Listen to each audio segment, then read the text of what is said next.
I knew my alpha never loved me. I stayed quiet until he broke.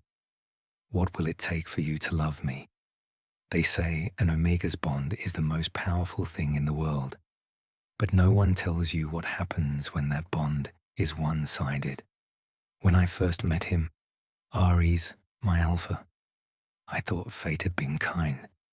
He was strong, graceful, the kind of man who never needed to raise his voice to be obeyed. His scent filled every room he entered, steady and intoxicating. He wasn't just my mate, he was my universe. But love doesn't always bloom where the bond lies, because even as I loved him with everything I was, he loved someone else. I told myself it was fine, that I would stay silent, that being by his side, even without his heart, would be enough. Until the night he broke, until the night his walls crumbled, and he looked at me not as his bonded omega, but as the mistake he never meant to make. This is the story of how silence turns into sorrow, of how devotion can destroy, and of how one omega learned that sometimes the cruelest kind of love is the kind that was never meant to be. The Pack Mansion was always cold, no matter how many fires burned in the hearts. Marble floors, mirrored halls, chandeliers that looked like frozen stars. It was beautiful, but lifeless. That's where I lived. That's where Aries ruled. He wasn't a cruel alpha. If anything, he was too composed, too careful. Every word measured, every glance calculated, like a man who had spent his whole life mastering the art of restraint. To the pack, he was perfection. Aries, the golden alpha, their protector, their leader, the man who could silence an entire room with a single look. He was the one everyone admired, the one everyone followed. But to me, he was something else. I was his omega, not by choice, not by romance, by arrangement. The elders called it a union of strength. They said it would stabilize the hierarchy, strengthen the bloodlines, and bring peace after years of conflict between our families. I was 20 when the decision was made. Aries was 25.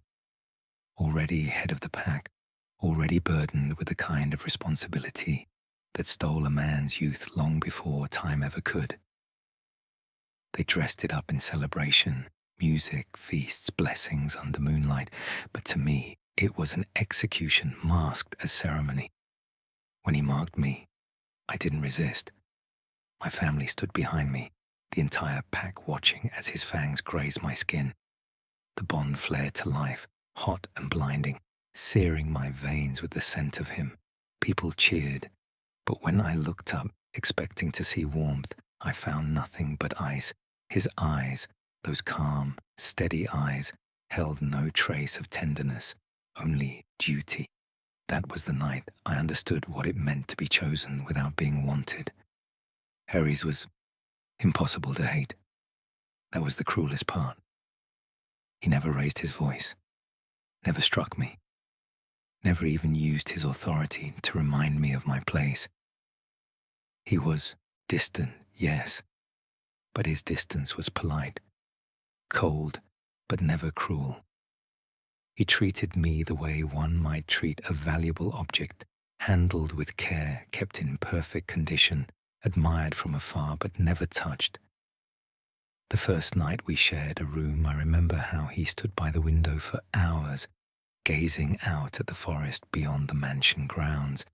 His back was to me, but I could feel the tension rolling off him like quiet thunder. Finally, he said, without turning, "If you're uncomfortable, you can use the east chamber." "I'll stay here," I replied softly. He hesitated, just a fraction of a second, and then said, "As you wish." That was Aries in a sentence, always composed, always courteous, always hiding behind formality so thick it could suffocate. Days blurred together like ink bleeding through paper, soft at the edges, indistinct, yet heavy with meaning, if you looked closely enough. Every morning began the same way.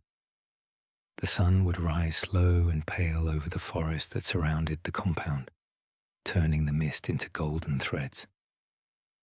I'd wake before dawn, the house silent except for the whisper of the wind moving through the pines.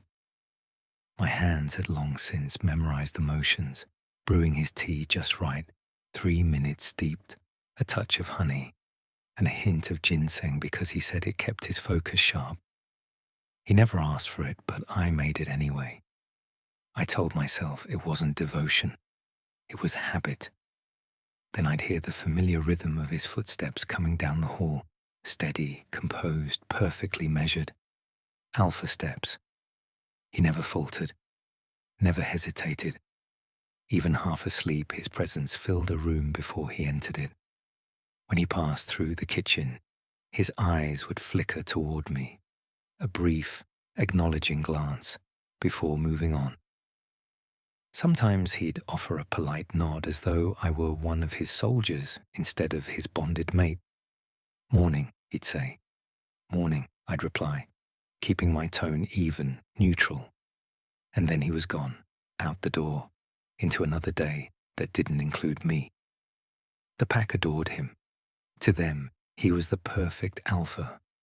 Disciplined, intelligent, calm under pressure. He led without cruelty, commanded without raising his voice. Wolves followed him not out of fear, but respect. Even the elders, who distrusted anyone younger than their wrinkles, had learned to stay silent when he spoke. He rebuilt the territory's defenses, negotiated with rival clans, kept our borders safe. And yet, he was distant. Not just with me, but with everyone. His affection was something he rationed, like a precious resource, given in measured doses, never wasted.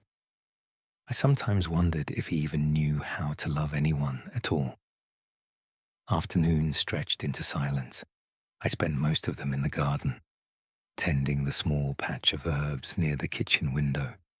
It was something to do with my hands, something that didn't require thinking. The omegas in the pack came and went, some with smiles, too sharp, some with pity soft in their eyes. They whispered about me when they thought I couldn't hear. "He's lucky," one said once. "An alpha like that anyone would kill to be his mate." "Would they?" another replied quietly. "He never even touches him." They weren't wrong. Our bond existed on paper, not in touch. It had been arranged after the last alpha fell, a political match to keep the bloodline stable, the leadership unchallenged. I had been chosen for my lineage, my compatibility, my obedience. Love had never been part of the deal, but my heart, it hadn't gotten the message. It still ached in ways logic couldn't silence. Evenings were the hardest. By then, the house felt too big, too empty. I'd hear him come home late, his voice muffled through the walls as he spoke to his lieutenants or the elders in his study. I could smell other scents on him sometimes. Not always feminine, but never mine. I told myself not to care. But scent doesn't lie. It clung to him when he brushed past me, faint traces of another Omega's perfume woven into his jacket, his collar, his skin. Once, I found a hair on his scarf, long, silver blonde. Definitely not mine. I stared at it for a long time before quietly folding the fabric and returning it to his wardrobe. That night, I didn't sleep. I lay awake, staring at the ceiling, feeling the bond between us hum faintly. A reminder of a connection neither of us had chosen, and one he seemed determined to forget. Weeks passed. I learned the rhythm of his world, even if I was never truly part of it. Morning meetings with the elders, afternoon training sessions with the warriors, evenings writing endless reports by the dim glow of the study lamp, and me. I became a ghost moving through the edges of his life, present, necessary, but never seen. Sometimes, when he was away, I'd wander into his study, not to snoop, just to breathe in the faint trace of his scent that lingered there, sharper and cleaner than anywhere else in the house. Papers neatly stacked, pens aligned, a half-empty cup of tea gone cold. He always left the window open. The curtains shifted gently in the wind, and I used to imagine it was the room itself sighing for him. One evening, after a particularly long day, I found him still at his desk. His jacket was off, sleeves rolled up, the muscles in his forearms tense as he wrote. The lamp cast a soft amber light over his face, catching on the edge of his jaw. He didn't look up when I entered. "You should rest," I said quietly, placing a fresh cup of tea beside him. He didn't answer right away. When he finally spoke, his voice was low, tired, but still controlled. "You don't need to wait up for me." "I wasn't waiting," I lied. He paused, pen stilling on the paper. "You were." The silence that followed was heavy. I wanted to ask him why he kept me here, why he never let me in, why he looked at everyone except me as though they were the only ones who mattered. But the words stayed trapped in my throat. Instead, I turned to leave. That's when he said, almost too softly to hear, "You deserve someone who looks at you the way you look at me." I froze. For a heartbeat, the air between us felt charged, electric, fragile. But when I turned, his eyes were already back in the reports, his expression unreadable. After that night, something in me shifted. I stopped waiting. Not in a dramatic way, no slammed doors or shouted goodbyes, just a quiet withdrawal.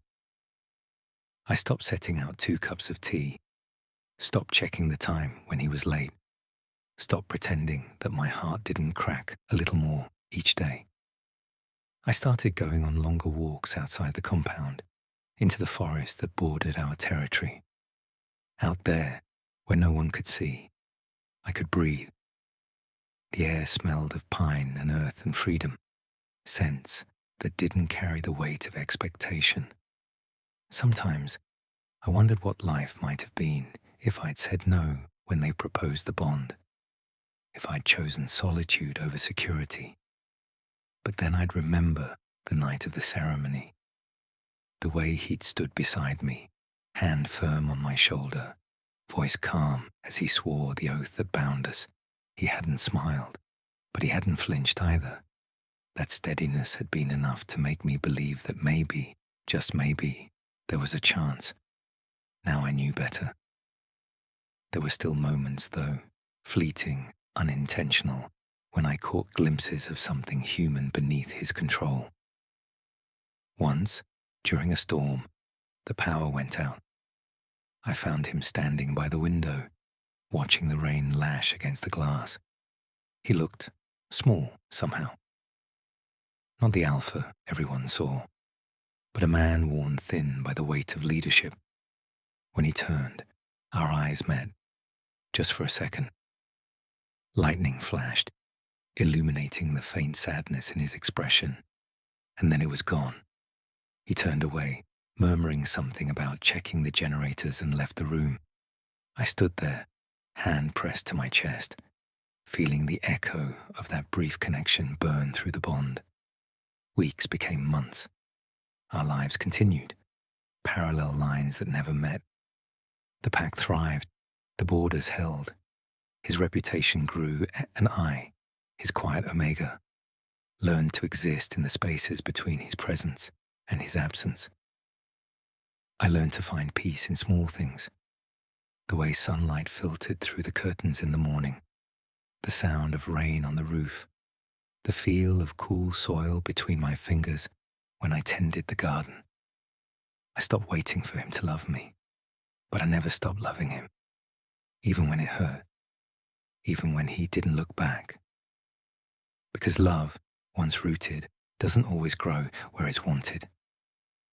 Sometimes it just survives, quiet, stubborn, unyielding, in the shadows of what could have been.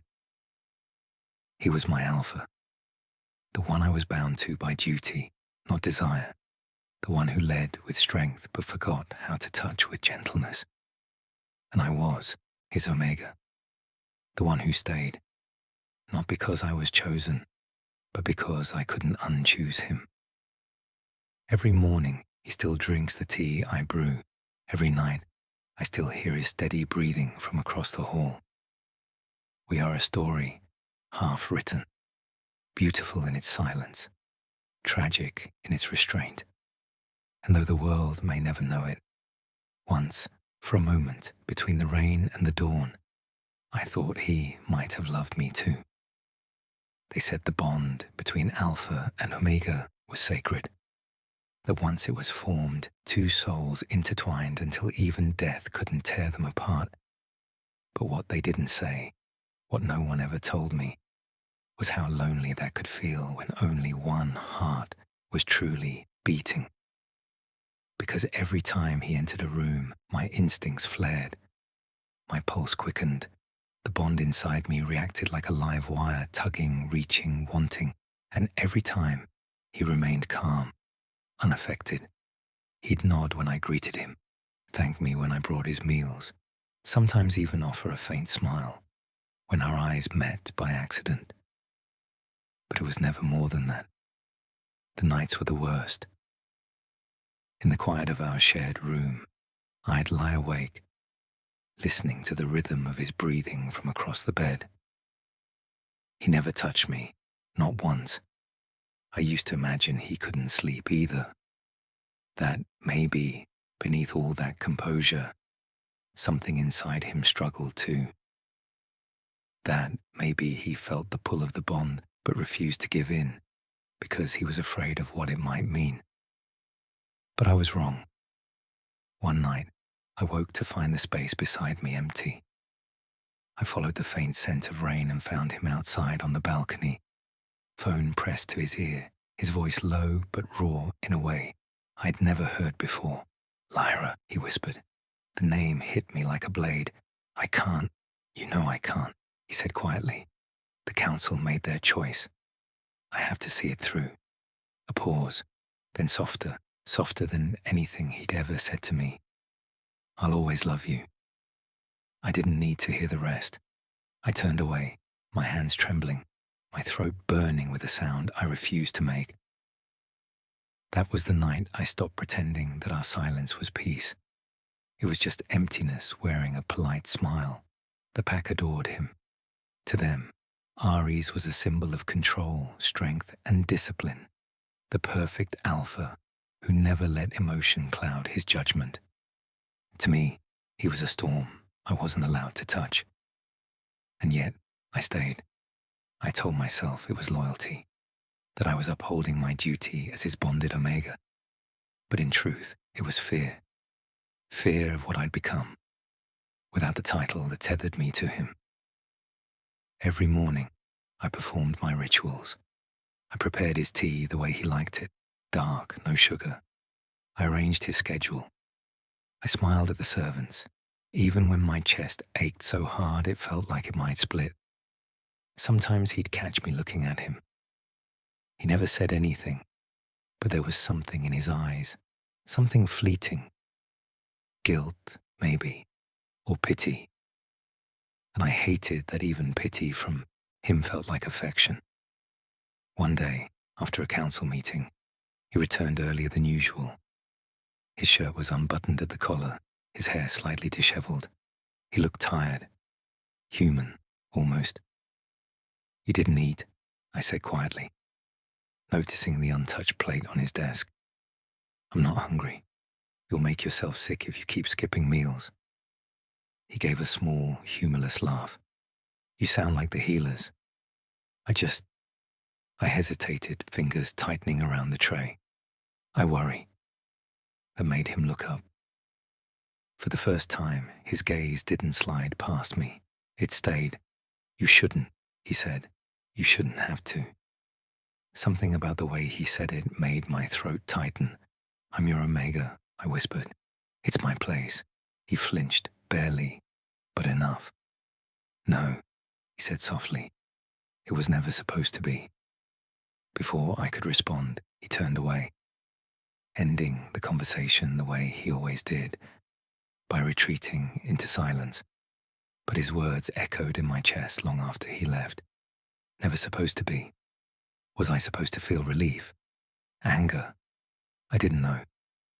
All I knew was that my love for him, unwanted, unreturned, had become both my comfort and my curse. Seasons changed. Winter crept in, bringing with it long nights and colder beds. Ari spent most of his time traveling between territories, resolving disputes, strengthening alliances. I spent most of mine pretending I was fine. The housekeepers whispered sometimes about how quiet things were between us, about how the Alpha and his Omega barely spoke. They didn't understand that silence had become its own kind of language between us, one built on all the things we'd never say. Then came the night everything shifted. Aries returned from a patrol just past midnight. I was sitting by the fire, half asleep, when the door opened. His scent hit first, earthy, rain-soaked, tinged with exhaustion. "You're awake," he said quietly. I nodded. "You're late." He shrugged off his jacket, his movement slower than usual. "Got delayed. The northern patrol ran into a border skirmish." "You're hurt," I said, noticing the blood stain near his shoulder. "It's nothing." I stood and approached him anyway. "Sit." He did. For once he didn't argue. I cleaned the wound in silence, trying not to think about how close we were, how his scent, usually distant, wrapped around me like a storm. When I finished bandaging him, I said, almost without thinking, "You shouldn't keep everything to yourself, Aries. It's okay to let someone care." He looked up sharply, eyes flickering with something I couldn't read. "And who," he asked softly, "would that someone be?" I froze. For a moment, the air between us felt alive, thick with something fragile and dangerous. Then, before I could answer, he stood. "Get some rest," he said quietly. "It's late." And just like that, the moment passed.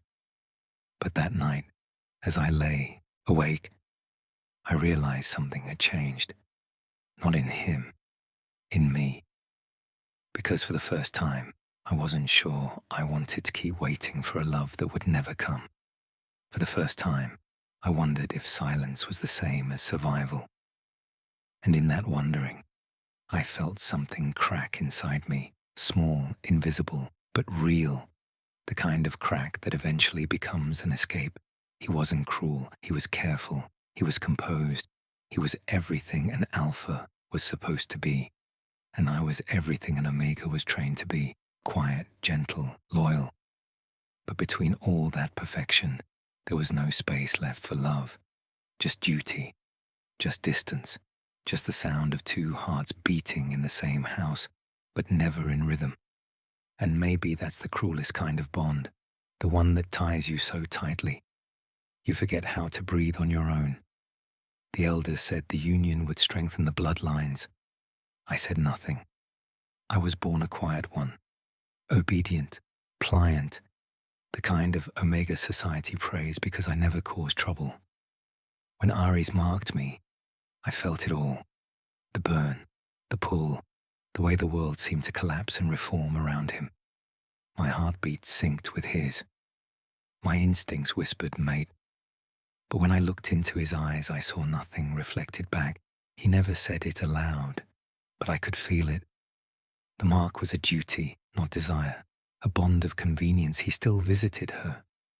Lyra, the beta he loved before fate chained him to me. I knew her scent. It lingered on him when he returned late at night. It was delicate, floral, threaded with laughter. Mine was quieter, softer, often smothered by the scent suppressants I took just to survive standing next to him without trembling.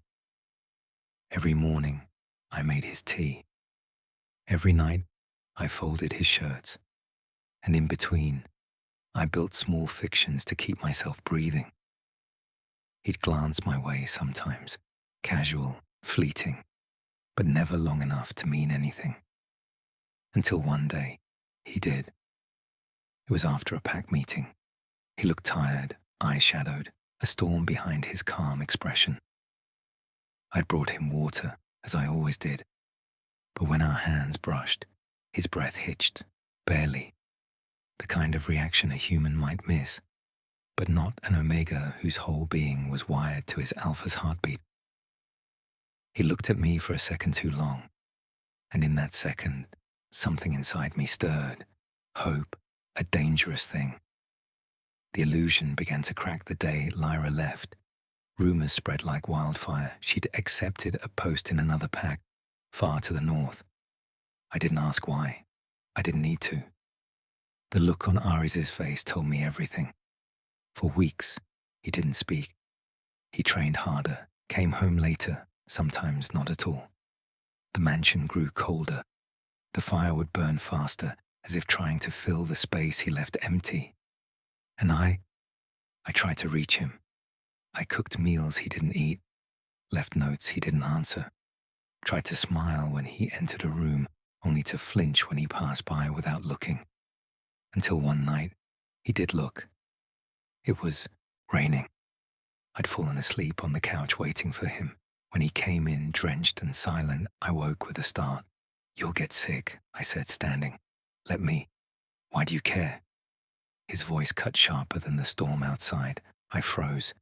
Because I'm your alpha." He laughed low and bitter. "That's the only reason, isn't it?" The words stung. But worse was the way his eyes, usually unreadable, looked glassy, broken. "I didn't ask for this," he whispered, stepping closer. "Any of it. The mark, the bond, you." I swallowed. "I know." That's all I could say.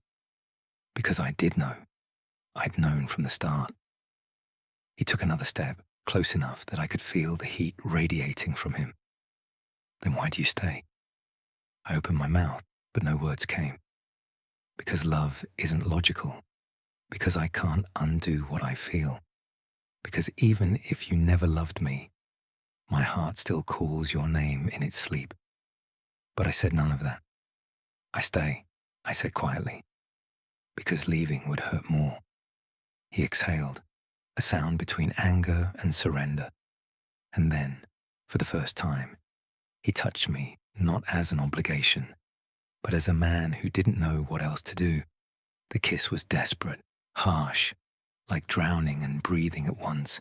It wasn't love. It was a storm, and I let it consume me. For weeks after that, we became something undefined. He'd come to me at night, silent and tense, like a man trying to forget himself. In the mornings, he'd be gone before dawn. No words, no promises, only the echo of his heartbeat against my skin. I told myself it was enough, that if this was all he could give, I'd take it. But the truth was crueler than I was willing to face. Because one evening, while cleaning his study, I found a letter. Lyra's handwriting. The words were simple. "I'll come back when it's safe. Wait for me." My hands trembled, the paper blurred, and for the first time since our bond began, I felt it, his heartbeat faltering inside my chest, echoing not for me, but for her. That night, I didn't wait for him to come home. The pack gathered for the winter ceremony. Ari stood at the front, commanding as ever, his expression calm. I stood beside him, silent, the perfect Omega mate. But when I caught a glimpse of the entrance, Lyra standing there, alive, radiant, returning, I felt my world collapse. Their eyes met across the hall, and in that single, cruel second, everything I'd built, every quiet hope, every sleepless night, shattered. Aries didn't look at me, not once. Later, when the crowd dispersed, I waited in our room, hands clasped, breath trembling. He came in, closed the door behind him and whispered, "She's back, I know." Silence stretched between us, long and suffocating. "I can't do this anymore," I said. "I can't keep pretending that your heart isn't somewhere else." He didn't argue, He just looked at me with eyes full of guilt. I never wanted to hurt you. But you did, I whispered. Every day. He reached for me then, maybe out of instinct, maybe out of pity. But I stepped back. For once, I said, voice breaking, don't touch me just because you can. Touch me because you want to. He froze, and for the first time, Ares, the alpha everyone feared, looked small, but I couldn't stay. So I left. The bond didn't break cleanly. It lingered, like a scar beneath the skin, pulsing faintly with every memory. I moved to the coast, far from the packlands, where the air smelled of salt instead of smoke. I learned to breathe again, to exist without belonging to someone else. Sometimes, I still wake at dawn, expecting to feel his warmth beside me. I don't. But I've learned that absence can be a kind of peace. Maybe he found her again. Maybe he didn't. But I stopped waiting for someone to love me out of duty. Because love, real love, shouldn't sound like a chain. If you've ever loved someone who couldn't love you back, you understand Jay's story. Comment heartbroken if this one hit deep. Or healing if you believe even broken bonds can teach us how to love again. For more tragic and emotional BL webtoon stories like I Knew My Alpha Never Loved Me, subscribe and hit the bell icon. And check the description for full story links and more yaoi manhwa recommendations that explore love, loss, and everything in between. Because sometimes the saddest stories are the ones that feel the most real.